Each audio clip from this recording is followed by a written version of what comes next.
What do I need to know about Matt Eberflus? So let's start here. He's a tremendous leader. He sets a very clear expectation for everyone he coaches, he works with. It is a very detailed and thorough way that he goes about leading, and there's no special treatment when it comes to that. Everyone is treated the same, whether you're a 3-time All-Pro like Darius Leonard or you're an undrafted rookie trying to make the roster. So, that really stands out about how he approaches things. But the other thing, Laurence, is he's flexible in how he views the game. Like the Colts will come up with different schemes every single week, based on their opponent, which I know is what every defensive coordinator, an offensive coordinator will say that they'll do. But, 1 week it might be a lot of simulated pressure. The next week it might just be rushing 4. The week after he might send a safety blitz. It's very, and then some weeks he'll play more zone, some weeks he'll play more man. There's not just one way of doing things in Matt Eberflus's mind. He is willing to fit the scheme to the players he has and make sure that whatever he's coaching gets the most out of the players he has. So it's not fair to say he's a cover 2 guy, right? That's his base, right? Plays a lot of cover 2, a lot of 4-2-5 out of base pack or sub packages. But the Colts played more man this year. They did some stuff with match coverage, that they hadn't really done in the past. They just did more straight up man as this year went on because they realized, hey, this is probably better for our roster and our players to go ahead and play a little bit more man. So you saw that as the season went on, and, up until the last 2 weeks of the season, it really worked well here.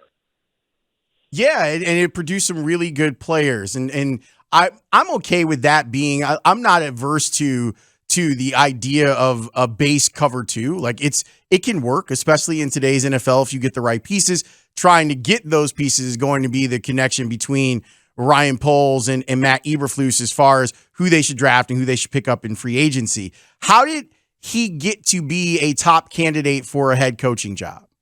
Well, real quick, just about those pieces.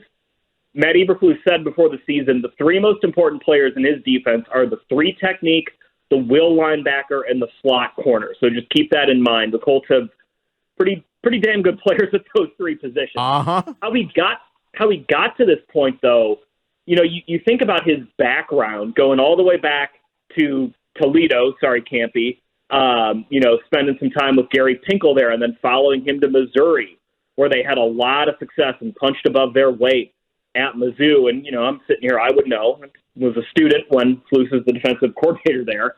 And then, moving on to spots in Cleveland and Dallas, where he learned from Rod Marinelli, and then moving on to the Colts, where he gets to work with Frank Reich.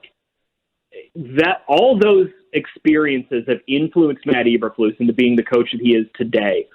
And look, it's not an accident that the Bears and the Jacksonville Jaguars both had second interviews with Matt Eberflus, a defensive-minded coach on 2 teams that just drafted a quarterback in the first round last year. That speaks volumes to how Eberflus thinks about football, views football, leads a football team, and has plans for how to get the most out of that position, which is the most important in football. So he got here because he's a really impressive coach and a really impressive leader who thinks about the game in a really impressive way. I've been reading a couple stories about his relationship with Sean Lee, the all-pro linebacker for the Cowboys, and him making things very easy defensively. I like that idea. I do think that it's easier to make defense easier versus offense, but the concept of here's what we're going to do, and we're going to make it simple so that our players can do it faster, quicker. I love that, and I hope that speaks to what his teaching style is like for all elements of the game. Yeah, I have this tweet up on my feed, which is I got to sit down with Frank Reich before the season, and I asked him about Matt Eberflus and what he's come to appreciate about what he does on defense. And he said, he's very consistent with every position, with every player. The standards are the standards, and no one's getting special treatment. This is how we play. We got to play defense, so let's hold ourselves to the standard. And whether it's simple one week, complex the next week with, a simulated pressure or something along those lines, it's a very clear standard of how he expects his players to play. And that, just the way that it's communicated, and it's not just him saying to Darius Leonard, hey, this is how we need you to play. It's him talking to Dave Borgonzi, the linebackers coach, and saying, this is how, we need this position coached. And, you bring up Sean Lee, Laurence. Well, Eberflus has that background of linebackers. Sean Lee was a protege of his. Now Darius Leonard, who, for my money, is one of the 2 or 3 best linebackers in the NFL and is doing stuff. We haven't, like Peanut Tillman never had 4 forced fumbles or 8 forced fumbles and 4 interceptions in the season before. Darius Leonard did this year. So you're talking about some of the best players of their positions at the linebacker position, especially playing for Matt Eberflus. That speaks volumes to his coaching style and what those expectations are. Well, it's hard to not look at what his base defense is, look at the Bears personnel, and look at Roquan Smith and go, oh, I can see that turning into Lance Briggs. Yeah, I mean, you're talking about an extremely fast and physical linebacker. Well, I saw it with Darius Leonard here, and obviously I've seen a lot of Roquan Smith in my time. And, Roquan, they're different players, but at their core, they are fast and they are physical.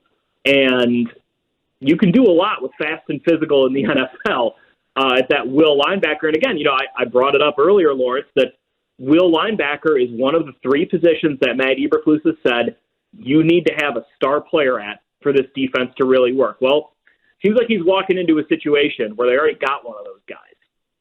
JJ Stankevitz joining me for a few minutes. He covers the Colts, which is why we wanted to have him on, and he knows this Bears organization really well from covering them for years and years. What should Bears fans hope that Matt Eberflus takes away from Frank Reich? It's a really good question. I think it's the patience and willingness to listen and learn that Frank Reich has. Frank he's such a level-headed coach. I mean, when you talk about setting the standard for an organization, and, a lot of coaches say, we don't get too high, we don't get too low. Not all of them practice what they preach. Frank Reich does. You see it in Hard Knocks. Some of the talks he gave to his team after some really tough losses this year, it really was that. Never too high, never too low. But, Frank has had to adapt to a lot of different circumstances since he became the Colts head coach, with 4 different starting quarterbacks and, having some circumstances, even, 2020, without much of an offseason program to get Phillip Rivers in there.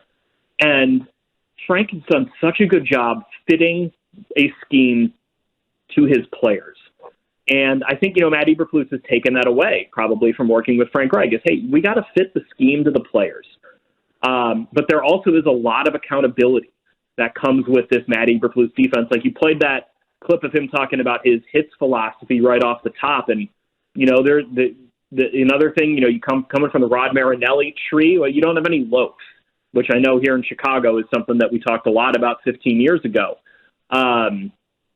So I think that the other part of it, Laurence, is the offensive philosophy from Frank Reich. I think that is so important as, everyone in Chicago starts talking about who's his offensive coordinator going to be, where are we going to go with that?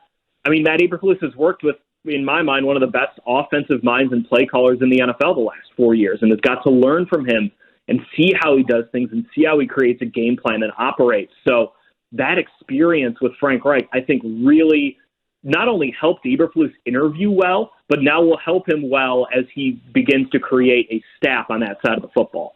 How big of a loss is this for the Colts? It's a big loss. I mean, look, the Colts have been top 10 in turnovers for 4 consecutive years under Matt Eberflus. Every single year he has been with the Colts have been a top 10 turnover team, culminating with 33 takeaways in 2021, second most in the NFL. So you know what you're getting with Flus. It's going to be a really good defense. They're not going to allow a lot of explosive plays, and you're going to take the ball away. It's going to be a challenge to find another defensive coordinator. And, I always caution people here, just seeing it with my own two eyes with Vic Fangio leaving the Bears in 2019, where, you have a very established system. It's not always as simple as just hiring the right guy, and all right, we feel really good about this hire. That can be a hard transition. And, here in Indy, there are going to be a lot of candidates who are going to want this job. I mean, look, the Colts have a lot of star players on the defensive side of the ball, whether it's Darius Leonard, DeForest Buckner, Kenny Moore II, getting Julian Blackmon back next year. It's going to be a sought-after defensive coordinator position, but it's going to be a challenge to fill it.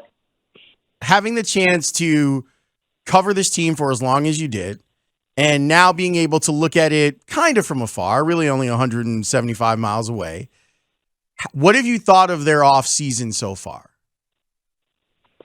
I think, just from a general standpoint, I don't know a ton about Ryan Poles, but you see around the NFL, the dude had 3 other second interviews over the last 2 years, right? That doesn't just happen by accident. He pretty consistently was coming in and impressing people in interviews. So you like that aspect of it. And then I think Eberflus, you look at some of the better teams in the AFC who I've had a chance to really dig into this year because the Colts have played them. Sean McDermott, defensive-minded head coach. Mike Vrabel, defensive-minded head coach. Just because you have a background on the defensive side of the ball doesn't mean that the offense can't be great. Buffalo's got one of the best offenses in the NFL, if not maybe the second best behind the Chiefs. And Sean McDermott's a defensive-minded head coach who hired the right offensive coordinator in Brian Dable. Mike Vrabel, same thing. It got the right offensive coordinator in place in Arthur Smith, and they went to the AFC Championship. So it can happen, and I think sometimes you get all caught up in, well, we have a young quarterback, and we've got to get an offensive-minded head coach to build around him. But, it's worked so well in Buffalo. It's worked so well in Tennessee. Obviously different circumstances there. It doesn't always mean that it's going to fail if it's a defensive-minded head coach. And if you've got the right guy, and I have no reason to believe Matt Eberflus is anything but the right guy, then it can work, and it can work really well. I've spent the last few weeks talking about how we go about talking about head coaching candidates. All of us, folks that work for organizations, there sometimes is this silo where this guy's a defensive guy. He's a defensive mastermind. This guy's an offensive guru. And all I've wanted for the Bears to do, and I feel like they at least attempted to do this with how many people they interviewed, I didn't want them to be blinded. And Dan Pompei brought it up, and I thought it was such a great point by him. The concept of hiring a coach to solve your problem, whatever your particular problem is at that point in time. And usually it has to do with offense. Like, we've got this quarterback. We've got to figure out how to maximize him. Therefore, we have to hire an offensive coach instead of saying, who is the best person to lead this organization on the field? And my hope is that they were so overwhelmed by Eberflus and his ability to do that, or how they project him to do that they said, we're going to hire this guy even though he doesn't necessarily on paper look like a guy that's fixing our problem. Yeah, if you hire the right leader, everything else kind of falls into place. And Matt Eberflus, to me, he's the right leader for whatever organization was going to hire him. Thankful it's the Bears, so I get to talk to you about it. And, I've been telling people, literally, Laurence, I've been talking till I'm blue in the face about Eberflus today. And I've just been telling people, he is such a good coach and he's such a good leader. And what more could you want? That's the way that it should be. JJ, you are always welcome on my show, friend. I appreciate you so much.